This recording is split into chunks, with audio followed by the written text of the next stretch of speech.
Alors, on est toujours dans la neuroanatomie. Je vais cacher ici la peau pour parvenir. Voilà, on a vu l'encéphale, système nerveux central composé par l'encéphale à l'intérieur du crâne et la moelle épinière à l'intérieur des vertèbres. Et ce système nerveux périphérique, comme vous pouvez voir là, les nerfs spinaux en bas ou bien les nerfs crâniens en haut, comme vous pouvez voir. Alors là, ce que je vais faire, je vais cacher le crâne pour parvenir au système nerveux central. Le système nerveux central est protégé, comme vous pouvez voir là, par les méninges. Je vais cacher les méninges ici. Et voilà la moelle épinière, c'est pas notre sujet. Et ça, c'est le bulbe rachidien, il appartient au tronc cérébral. Ça, c'est la moelle épinière. Et notre sujet, c'est surtout l'encéphale. On a étudié le cerveau, on a étudié aussi on a étudié le diencéphale. Aujourd'hui, on va voir le cervelet. Et comme vous pouvez voir là, le cervelet, il est juste en bas du cerveau, il est séparé du cerveau par un prolongement de la dure mère, c'est la tente, comme vous pouvez voir la tente du cervelet. Et il est en arrière du tronc cérébral. Entre le tronc cérébral et le cervelet, on va trouver le quatrième ventricule. Voilà, quatrième ventricule, c'est ça.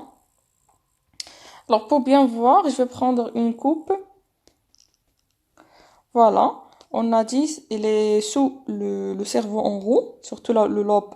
Quel lobe? Le lobe occipital. Et derrière le tronc cérébral, séparé du tronc cérébral par le quatrième ventricule et l'aqueduc mésocéphalique, c'est un canal qui relie le quatrième ventricule au troisième ventricule. Pour le cervelet, voilà. Notre sujet d'aujourd'hui, c'est le cervelet. Le cervelet, comme vous pouvez voir là, voilà, la tente du cervelet, on va cacher, ça c'est la faute du cerveau. On va cacher aussi le cerveau. On va laisser, ça c'est le diencéphale, on va laisser le tronc cérébral. C'est le tronc cérébral, ça c'est ça c'est quoi? Ce sont les thalamus qui appartiennent au diencéphale. Peu importe, ce qui est important aujourd'hui, c'est le cervelet. Alors, le cervelet, comme vous pouvez voir là, il est formé par deux hémisphères comme pour le cerveau. Un hémisphère gauche et l'autre hémisphère qui est droit. Entre les deux hémisphères, on va trouver l'équivalent, on peut dire, de diencéphale dans le cerveau. On va trouver ce qu'on appelle le vermis. Voilà, le vermis ici. Ça, c'est le vermis, comme vous pouvez voir. Pour bien voir, je vais cacher le tronc cérébral avec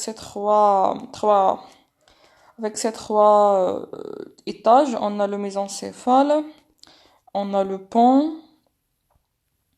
et on a le bulbe rachidien ou bien la moelle allongée. Voilà, on va cacher aussi le quatrième ventricule. Voilà, juste ici, ça c'est l'aqueduc du mésencéphale. Je vais cacher aussi l'hypophyse il nous dérange avec l'infundibulum. Alors, voilà, on a dit on a deux hémisphères cérébelleux et un vermis entre les deux. Et pour la configuration extérieure, ben, le cervelet, le cervelet, en gros, il contient trois faces. On a une face qui est supérieure, c'est celle-là, la face supérieure, et une face qui est inférieure, c'est celle-là, et une face qui est antérieure. Voilà la face antérieure. Pour la face supérieure, là on va trouver quoi? La face supérieure, on va trouver tout simplement, on va trouver le cerveau. Si je vais faire revenir le cerveau,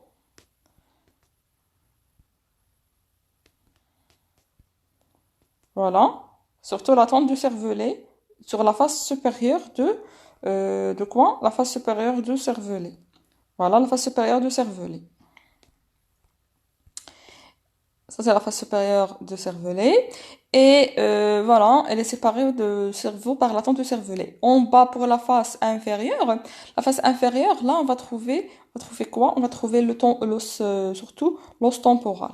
Voilà, ça c'est l'os temporal, l'os occipital, pardon. Ça c'est, voilà, entre cervelet, elle repose sur quel os? Sur l'os occipital. Voilà, elle repose sur l'os occipital. Et la face inférieure, plus de détails, elle présente ici, ça, c'est ce qu'on appelle, ça, ce vide-là entre le vermis et le tronc cérébral, ce vide ici, il s'appelle la vallicule. Pour la face antérieure, ici pour voir, je vais tout cacher et je vais laisser que notre, le cervelet. Et voilà notre cervelet comme vous pouvez le voir ici. Alors là, on a dit la face supérieure, la face inférieure, la vallicule et la face antérieure. Dans la face, au niveau de la face antérieure, il est appliqué normalement là, on va trouver le quatrième ventricule, puis on va trouver le tronc cérébral. Et là, latéralement, ils vont partir, on va voir ce qu'on appelle les pédicules cérébraux. On a un supérieur, un autre moyen et l'autre inférieur. Ils vont lier le cervelet au tronc cérébral. Pour le supérieur, il va lier le tronc cérébral au mésencéphale qui est en haut. Le moyen, il va lier le cervelet avec, on va voir ça sur des images en 2D avec le pont. Et l'inférieur, il va lier le cervelet avec quoi? Avec l'étage inférieur, c'est-à-dire le bulbe. Et c'est quoi le pédoncule? Ce sont tout simplement des faisceaux nerveux, c'est la substance blanche. On va voir ça. Alors, voilà. Les pédoncules vont faire communiquer le cervelet avec tout le système nerveux central. Alors voilà les pédoncules sur la face antérieure, on va trouver les pendicules, on va trouver aussi ce qu'on appelle les tonsilles. Voilà, en bas, on va trouver les tonsilles, c'est visible aussi sur la face inférieure. Voilà, les tonsilles cérébelleuses, ce sont des formations arrondies qui s'appellent également les amygdales cérébelleuses. Alors, on a fini avec les trois faces. Alors, pour retenir les choses, on a la règle de trois. On a deux hémisphères cérébelleux, on a un vermis, c'est-à-dire trois choses. Et on a trois faces, face supérieure, face inférieure et face antérieure. Et on a trois pédoncules. Et on a également trois fissures. Il est parcouru par des fissures. On a là, c'est pas visible, mais on a un fissure qui est horizontale ici, qui va séparer la face supérieure. Voilà, juste ici, tout ça c'est la face supérieure, de la face inférieure. Et on a une fissure, ça c'est la fissure horizontale qui est ici, qui divise le cervelet en deux. Et on a une fissure qui n'est pas dessinée, mais entre ces deux trucs, c'est-à-dire entre ces deux lobes, c'est la fissure primaire. On va la voir, voilà, sur la face supérieure. Et on a une autre fissure qui est, voilà, qui est là, normalement ici, ce qu'on appelle la fissure postéro-latérale, parce que les postérieures et les latérales, on a deux, voilà, fissure postéro-latérale, elle va séparer, on va voir le lobe flocculo-nodulaire, de lobe postérieur. On a trois lobes, on a le lobe antérieur, le lobe postérieur, et le lobe flocculo-nodulaire, on va le voir sur des images. Alors voilà. Et la règle de 3 aussi pour les trois fonctions qu'on va voir. Elle assure surtout l'équilibre, le tonus et la coordination du mouvement. On n'a pas que les lobes. Alors, on a chaque lobe réparti en lobules. Et chaque lobule réparti en lames. Ça, ce sont des lamelles, comme vous pouvez voir là. Voilà, ces trucs horizontaux, ce sont des lamelles. C'est-à-dire, chaque lobe, il est parcouru par plusieurs fissures. Bien, plusieurs sillons. Sillons secondaires. Alors, sur une coupe, comme vous pouvez voir là, en passant à la configuration interne, sur une coupe, là, c'est une coupe qui est sagittale, on peut voir que à l'intérieur, on a quoi? On a de la substance blanche ici au centre, ça c'est blanc, et dans la périphérie, on a le cortex, voilà, le cortex qui va suivre les fissures et les sillons de nos lamelles, c'est le cortex cérébelleux qui est occupé par la substance grise. Et à l'intérieur, ce qui n'est pas ici dessiné, on a des noyaux là, sont les noyaux cérébelleux, c'est la substance grise. On va voir ça sur des images en 2D.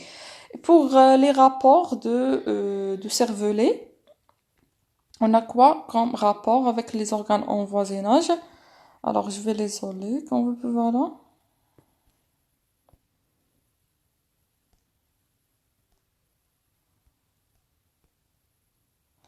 Alors, pour les rapports avec les organes en voisinage, on a quoi? On a deux faces, face supérieure, face inférieure et face antérieure. Pour la face supérieure, tout simplement, c'est la tente du cervelet. Et en bas, là, on va trouver l'os occipital. Je vais faire revenir l'os occipital. Euh, voilà, l'os occipital. Voilà le cervelet, on peut le voir. Voilà l'os occipital. Et on a vu le rapport en haut pour la face supérieure, pour la face inférieure. Pour la face antérieure, c'est logique, on va trouver dans la face antérieure, on va trouver, la face antérieure, on va trouver le toit du quatrième ventricule. Pour le voir, je vais cacher le tronc cérébral. Voilà le toit du quatrième ventricule qui est appuyé sur la face antérieure, surtout le vermis. Voilà le vermis. Et on a bien entendu le tronc cérébral. Voilà. Et on a également dans la face antérieure, vous pouvez le voir ici, ça c'est la face antérieure. Vous pouvez voir ce truc-là dans l'os temporal, ça c'est le rocher de l'os temporal. Là, on va trouver, comme vous pouvez voir là, on va trouver l'oreille interne ici. On va trouver l'oreille interne, ça c'est l'oreille externe. À l'intérieur, là, on va trouver normalement l'oreille interne. Ça c'est le cartilage de conduit auditif interne, ça c'est externe, comme vous pouvez voir là, ça c'est interne. Voilà la face antérieure.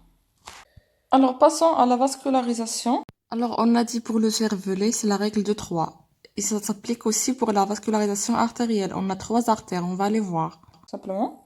Alors rappelez-vous, on a parlé de la vascularisation de l'encéphale, on a dit on a le tronc, on a les deux artères, les deux artères vertébrales, elles vont former un tronc qui s'appelle le tronc basilaire. Et le tronc basilaire, les artères vertébrales, elles vont assurer la vascularisation de notre cervelet. D'une façon que, on a trois artères pour le cervelet. On a, on a en haut, là, pour bien voir, je vais prendre cette vue. On a en haut, là, de tronc basilaire, vont repartir les artères cérébelleuses supérieures. Voilà, artère cérébelleuse supérieure, comme vous pouvez voir là. Ça, c'est la première artère qui vascularise le cervelet, c'est une branche de tronc basilaire. Et puis, plus en bas, toujours de tronc basilaire, on va trouver l'artère cérébelleuse antéro-inférieure. Voilà, l'artère cérébelleuse antéro-inférieure et de l'autre côté, la même chose. Ça, c'est pour le tronc basilaire. Voilà l'artère supérieure et l'artère antéro-inférieure. Voilà. Et puis, de troisième artère, elle provient de l'artère vertébrale. Pour le cervelet, c'est celle-là, ici qui est postérieure, comme vous pouvez voir. Elle est postéro-inférieure, elle est postérieure. Voilà, elle provient non pas de tronc basilaire, mais de l'artère vertébrale. Alors, passons au retour veineux. Je vais cacher voilà notre cervelet ici, le petit cervelet. On va montrer ici, je vous montre les veines. Alors, on a dit que le retour veineux dans le cerveau est assuré par des sinus, puis ils vont passer ces sinus au coin, ils vont se drainer à la veine jugulaire interne. La même chose pour le cervelet, et surtout pour être exact, les veines de cervelet, elles vont passer au coin, et ils vont passer au sinus, surtout le sinus pétreux et sigmoïde. Voilà le sinus pétreux. On a deux sinus pétreux. Et voilà de l'autre côté. Voilà, ici, juste à côté du cervelet. Et on a le sinus sigmoïde. Ces deux sinus pétreux et sigmoïde, elles vont par la suite se drainer. Comme vous pouvez voir là, elles vont se drainer dans la veine jugulaire interne. Voilà. Voilà. De l'autre côté, la même chose. Pétreux et le sinus sigmoïde. Et toujours dans la vascularisation, concernant le retour lymphatique, on n'a pas de lymphe, on n'a pas de drainage lymphatique au niveau de névrax. Névrax, c'est-à-dire le système nerveux central. On n'a pas ça dans le système nerveux central. Et le cervelet appartient au système nerveux central. L'énervation, la même chose. Et on n'a pas de nerf qui énerve le système nerveux central. Le système nerveux central n'est pas énervé. La douleur provient des méninges. Alors voilà, on a dit que le système nerveux central, c'est-à-dire l'encéphale et la moelle épinière, dans l'encéphale, on a le cerveau, c'est-à-dire le deuxième hémisphère cérébro-héliocéphale, c'est-à-dire le télencéphale-héliocéphale. Le télencéphale-héliocéphale, c'est le cerveau. Ça, c'est le cerveau. On a le tronc cérébral qu'on va étudier par la suite, après le cervelet. On a la moelle épinière qui appartient non pas à l'encéphale, mais à la moelle épinière, tout simplement. Et on a le cervelet ici, en bas et en arrière. C'est un autre sujet. Alors, pour le situer, il est situé dans la boîte crânienne, surtout dans la fosse crânienne postérieure ici. La fosse crânienne postérieure, on va le détailler. Et il est situé dans l'étage sous-tentoriel et séparé du cerveau par la tente du cervelet. Comme vous pouvez voir là, la tente du cervelet. Voilà la tente du cervelet. Alors voilà les trois étages. On a comme des escaliers ici dans le crâne. On a un étage antérieur, l'étage moyen. Ces deux étages sont occupés par le cerveau. Voilà. Et l'étage postérieur, il est occupé par le tronc cérébral et par le cervelet. Et le cervelet, il est situé dans l'étage postérieur. Il est situé ici. Ça c'est l'os, ici en gris, ça c'est l'os occipital. Il repose sur l'os occipital. Alors voilà, on a les deux hémisphères cérébraux et on a le deuxième hémisphère cérébelleux. Les deux hémisphères cérébelleux sont séparés par un prolongement de la tente du cervelet. Ça, c'est la tente du cervelet. C'est ce qu'on appelle la faux du cervelet. C'est l'équivalent de la faux, rappelez-vous, la faux de cerveau qui sépare les deux hémisphères cérébraux et c'est un prolongement de la dure mère. Voilà la tente du cervelet, voilà la faux du cervelet. Et finalement, on a dit que dans le cervelet, on a la règle de 3. On a trois faces. On a une face antérieure cachée par le tronc cérébral. On a une face supérieure, une face inférieure. Et on a trois lobes. Antérieur jusqu'ici. Et on a un lobe postérieur. Tout ça, c'est le lobe postérieur. On a un lobe, ça, c'est le lobe folliculo-nodulaire. Et ces lobes-là sont séparés par des fissures. On a une fissure qui est là, c'est la fissure primaire.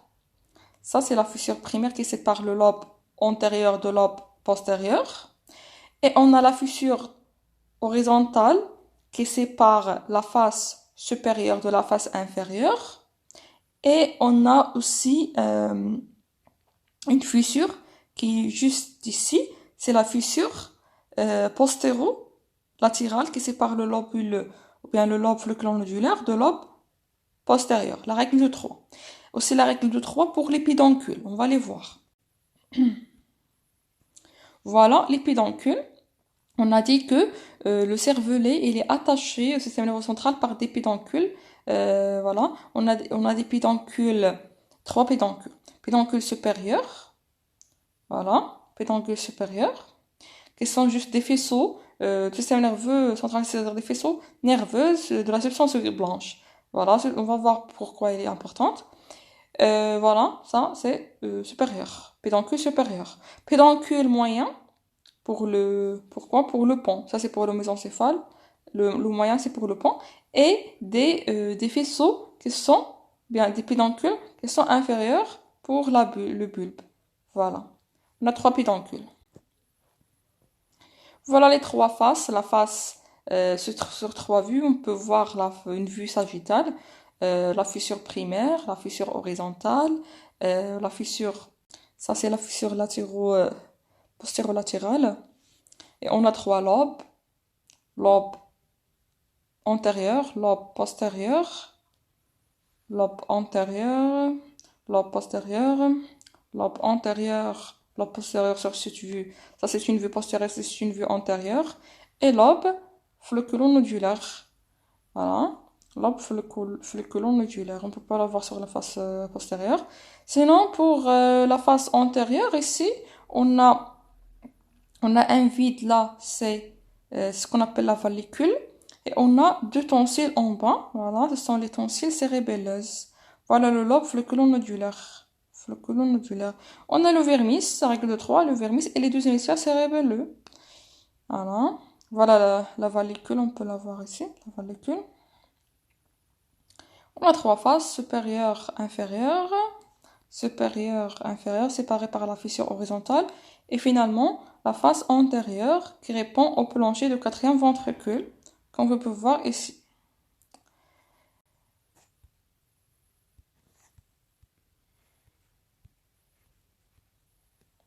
Et voilà, le lobe antérieur, lobe postérieur et lobe flocculonodulaire.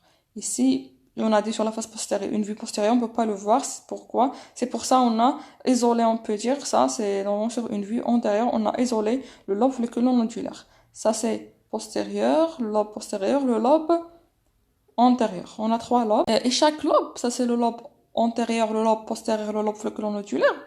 Chaque lobe, il est séparé par des sillons, des petits sillons. On a plusieurs sillons dans le cervelet en lobules. Et on a au total 10 lobules. C'est pas très important à les reconnaître. Mais voilà, on a 10 lobules. 10 lobules. Et voilà. Et chaque lobule, voilà, on a 10 lobules et chaque lobule, elle est traversée par des petits sillons pour les lamelles. Parce qu'au final, le cervelet, ce sont des lamelles, comme vous pouvez voir. Voilà, ce sont des lamelles, de nombreuses lamelles. Voilà, au final, le cervelet sur cette vue postérieure, ce sont des lamelles, plusieurs lamelles, plusieurs lamelles. C'est-à-dire, on a lobe, puis lobule, puis lamelle. Ça, c'est une vue antérieure pour voir les tonsilles, pour voir le lobe folliculonodulaire, pour voir les pédoncules. Ça, ce sont les pédoncules qu'on peut voir, le vermis et les hémisphères cérébelleux. Les trois lobes, antérieur, postérieur et flocculonodulaire. Voilà, le lobe antérieur, sa continuité. Lobe postérieur et lobe, ça c'est la fissure postéro-latérale qui sépare les autres lobes de lobe flocculonodulaire. Et sur une coupe sagittale, on peut voir ce qu'on a à l'intérieur de notre hémisphère, ou bien de notre cervelet. On a quoi à l'intérieur? On a deux substances. On a une substance grise qui répartisse en deux zones. On a en périphérie, là, en périphérie, c'est le cortex cérébelleux. Et on a au centre, on va voir, sont des noyaux, on a trois noyaux, la règle de 3. Et on a aussi la substance blanche, ça c'est la substance blanche, qui est repartie sous forme d'une arbre. C'est ce qu'on appelle l'arbre de vie. Alors on va voir ça, voilà, comme une arbre. Ça, normalement, le cervelet, il est comme ça. Il est comme ça, le cervelet. Voilà. C'est par exemple, là on va trouver le quatrième ventricule. Et voilà, on a la substance grise en périphérie. Et on a la substance blanche, voilà, qui va suivre les fissures et les sillons sous forme d'une arbre. C'est l'arbre de vie. Ce qu'on appelle l'arbre de vie, c'est tout simplement la substance blanche dans le centre de cervelet. Et voilà, sur cette coupe axiale horizontale, on peut bien voir la substance grise qui est en périphérie. La substance blanche, voilà, en forme d'une arbre. Et on a dit que la substance grise, on a aussi la substance grise au centre, dans la substance blanche. On a trois types de noyaux qui sont pairs, voilà, repartis selon la ligne médiane. On a la plus centrale, c'est le noyau de toit, ou ce qu'on appelle également le noyau fascial. Et plus latéralement, on va trouver ces deux noyaux, ce sont les noyaux interposés. On a une qui s'appelle le noyau emboliforme. Et l'autre, c'est le noyau globuleux. Emboliforme et globuleux, les deux s'appellent interposés ou bien intercalés. Et plus latéralement, on va trouver ce noyau-là sous forme de dent, que vous pouvez voir là, de dent. C'est le noyau dentelé. Tout simplement, ça c'est le noyau dentelé. Voilà. Et ça, voilà, ce sont des faisceaux, ce sont les pédoncules cérébelleux. Et là, ça c'est le vermis, tout simplement. Alors, si on va on va détailler le cortex cérébral, on va trouver qu'il est composé par trois couches. On a une couche moléculaire, voilà, qui est à l'extérieur, puis une couche des cellules de Purkinje, ce sont les cellules moteurs, on peut dire, puis une couche granulaire pour les cellules granulaires. Puis à l'intérieur, on va trouver, la substance blanche. Alors, comme toujours, tout au long du cervelet, on applique la règle de 3. On a trois couches dans le cortex cérébelleux. Alors, on va vous rappeler, de cortex cérébral, on avait 6 couches. Alors, on reprend. On a à l'intérieur la substance blanche, et on a à l'extérieur la cortex cérébelleux, trois couches, et on a trois noyaux. La règle de 3. Trois couches dans le cortex cérébral, trois noyaux. Noyau fastagial, noyau interposé et noyau dentelé.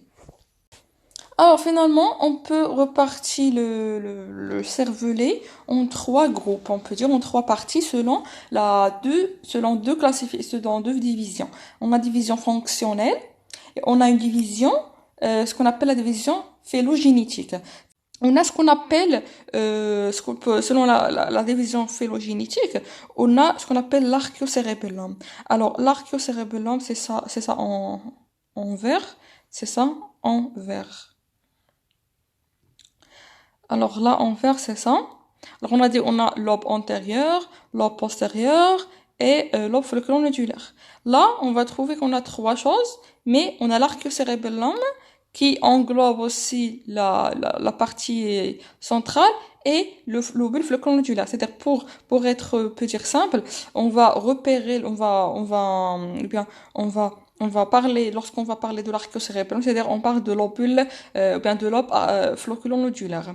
Et puis, on a deuxième, ça c'est le premier, la première partie dans le cervelet qui apparaît.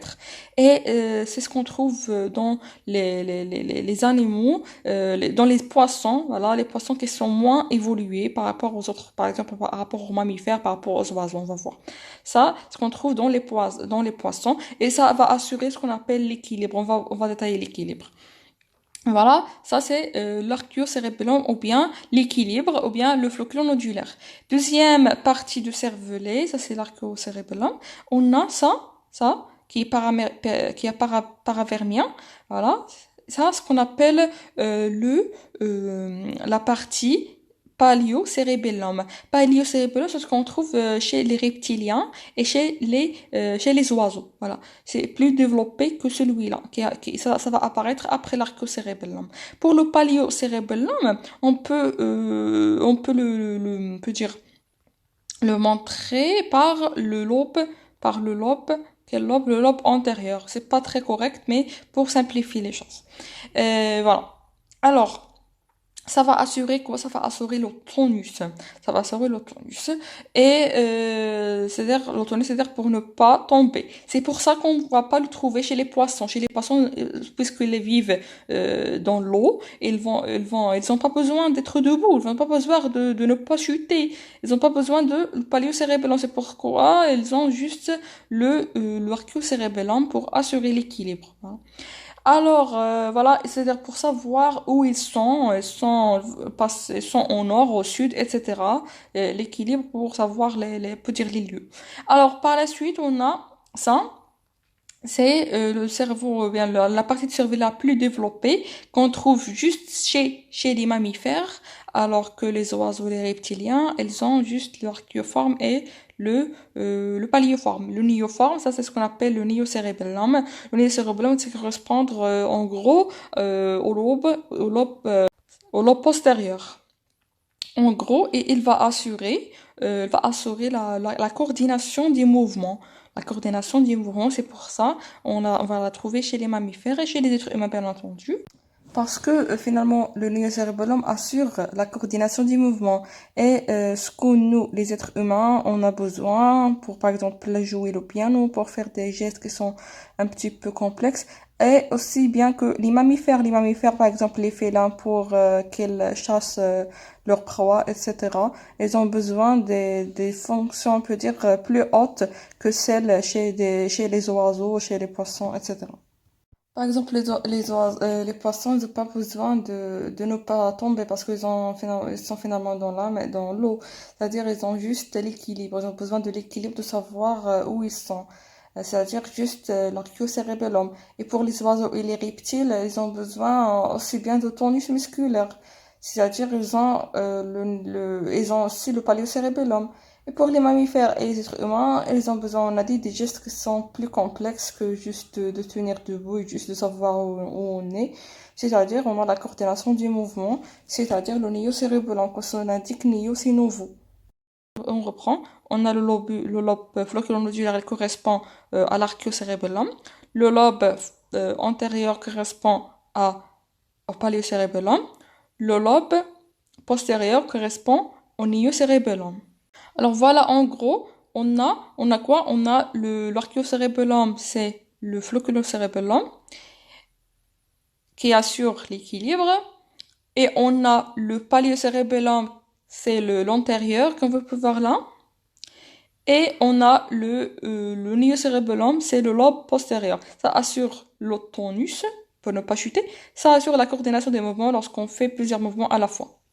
Et on n'a pas que pour chaque lobe, par exemple l'archéocérébellum, ça va avoir sa correspondance par rapport aux noyaux centraux. On a quoi? On a pour au centre ça, au centre c'est pour le flocon nodulaire, on va trouver et logiquement les noyaux qui sont au centre, c'est-à-dire noyau fastégial.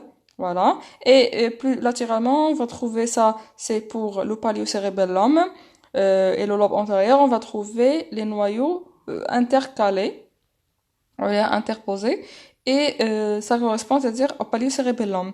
Et le noyau dentelé qui est plus latéral ici, ça va correspondre au lobe postérieur et à ce qu'on appelle le néocérébellum. C'est-à-dire, ça c'est pour l'équilibre, ça c'est pour le tonus, et ça c'est pour la coordination du mouvement. Et voilà, ici on reprend.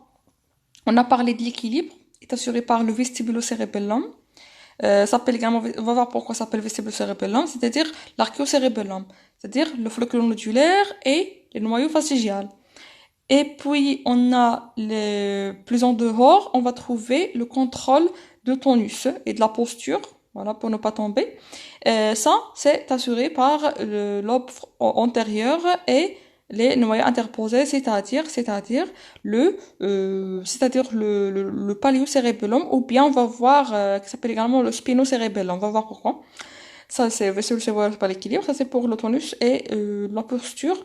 Et puis, plus latéralement, on va trouver le lobe postérieur et le noyau dentelé qui assure, voilà, qui assure la coordination du mouvement. C'est ce qu'on appelle également le cortico-ponto-cérébellum ou bien, tout simplement, le néocérébellum. Or, voilà, ça c'est pour résumer. Pour résumer, on a quoi? On a le lobe flocculonodulaire ou bien l'archéocérébellum, ou bien le vestibulo-cervelé, ou bien cérébellum, avec les noyaux fascigiales, ils vont assurer l'équilibre. Voilà. Et on a quoi? On a le lobe antérieur qui appartient, euh, qui appartient ce qu'on appelle le paliocérébellum ou bien le spinocérébellum avec les noyaux interposés qui assure quoi?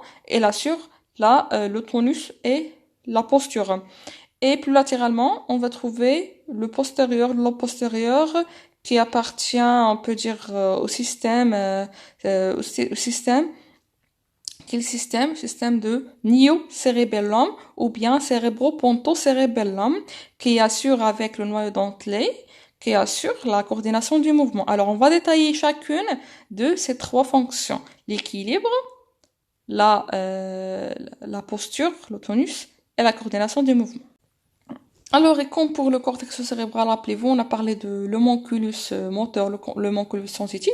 Pour le cervelet, on a la même chose. On a aussi un homonculus, comme vous pouvez voir là, un homonculus cérébelleux. C'est ce qu'on appelle la somatotopie cérébelleuse, parce que les fonctions, ici, le cortex cérébelleux, il va suivre une somatotopie cérébelleuse pour le tronc et pour les membres supérieurs et inférieurs, et aussi les yeux, surtout les yeux et la tête. Et voilà, d'une sorte que les hémisphères ici, les hémisphères cérébelleux, contrôlent surtout les mouvements. Et le vermis ici, il va contrôler surtout là, le tronc et la tête et les yeux. C'est-à-dire, en gros, la coordination du mouvement, rappelez-vous, il est assuré par le lobe postérieur qui est latéral et par les noyaux dentelés qui sont latéraux, c'est-à-dire là où il se trouvent les hémisphères cérébraux, là où sont les mains et bien le membre supérieur et le membre inférieur. C'est pour ça que bien l'homonculus il se place de cette façon. Et au centre, c'est-à-dire au niveau de vermis, on a quoi au niveau de vermis? Là, on avait l'archéocérébellum et juste paramédian, c'est-à-dire paravermien, on avait le paliocérébellum. Les deux, le premier, c'est-à-dire l'archéocérébellum assure l'équilibre et l'autre assure le tonus. Et pour ne pas tomber, le tonus et la posture de corps, c'est-à-dire le tronc. C'est pour ça que le tronc, le voilà ici au centre avec la coordination des mouvements des yeux et de la tête. parce que, rappelez-vous, les noyaux interposés et les noyaux qui sont plus centrales, ce sont les noyaux fastigiaux, ils sont ici au centre, au niveau du vermis. C'est pour ça que ce bonhomme-là, c'est le cervelet voit notre corps de cette façon. Et il faut juste noter que si le cervelet, la moitié, ou bien l'hémisphère gauche, il contrôle la moitié gauche de notre corps et vice-versa. Et non pas comme les deux hémisphères cérébraux, qui contrôlent la moitié de l'autre côté, c'est-à-dire l'hémisphère gauche contrôle la partie ou bien la moitié de droite. Les hémisphères cérébraux contrôlent le même côté de notre corps. C'est pas important. Mais si par exemple on enlève le cervelet, on va pas avoir une paralysie ni des troubles sensitifs. C'est-à-dire c'est pas comme le cerveau. Mais par contre, on va avoir un syndrome, ce qu'on appelle le syndrome cérébelleux, c'est-à-dire des troubles pour l'équilibre, pour l'autonomie musculaire et pour la coordination du mouvement. D'une façon que si c'est l'arc cérébellum qui est touché, c'est-à-dire l'équilibre, il va être touché, il va être perturbé. C'est-à-dire le patient il ne peut pas se tenir debout. Voilà, il va perdre son équilibre et il va donner un signe, ce qu'on appelle le nystagmus, parce que la coordination des yeux, des mouvements des yeux avec la tête, est assurée par l'archéocérébellum. On va détailler tout ça. C'est-à-dire, il va donner le nystagmus. Et puis, par exemple, pour le paléocérébellum, il assure la posture, le tonus. C'est-à-dire, sceller les ailes va donner des troubles pour se tenir debout et pour bien marcher. C'est ce qu'on appelle l'ataxie, c'est un déséquilibre. L'ataxie cérébelleuse, pour être exact. Et finalement, pour le nœud cérébellum, il assure la coordination du mouvement. Et lorsqu'il va être lésé, il va donner ce qu'on appelle des dysymétries, soit une hypermétrie ou bien une hypométrie, c'est-à-dire des mouvements qui sont un petit peu ralentis, les autres qui sont, on a par exemple, beaucoup de vibrations. Alors, et c'est ça pour aujourd'hui. Dans une autre partie, on va détailler chacune de ces trois fonctions. Commençons par l'équilibre. On va voir les détails de l'équilibre, puis le tonus et la posture, et finalement la coordination du mouvement.